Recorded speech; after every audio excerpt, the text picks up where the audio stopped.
Les documents sont classés top secret.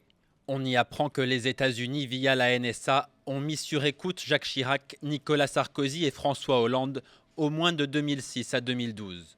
De ces conversations espionnées, le renseignement américain en a retenu les faits les plus notables qu'il a consignés dans 5 rapports. Celui daté du 22 mai 2012 fait référence à une conversation entre François Hollande et son Premier ministre de l'époque, Jean-Marc Ayrault.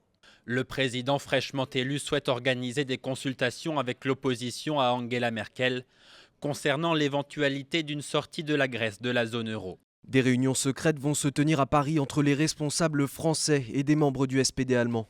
Un autre rapport montre cette fois comment Nicolas Sarkozy entendait en 2011 jouer les médiateurs au Proche-Orient.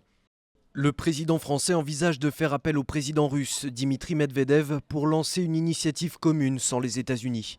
S'il n'y a pas de véritable secret d'État dans ces rapports, le plus intéressant est bel et bien l'existence même des documents. Ils prouvent que l'État français a pu être espionné au plus haut niveau. Il s'agit d'écouter quand même les présidents français sur des téléphones personnels et leurs principaux conseillers. C'est-à-dire qu'on est au cœur du fonctionnement de l'État français, de la République française.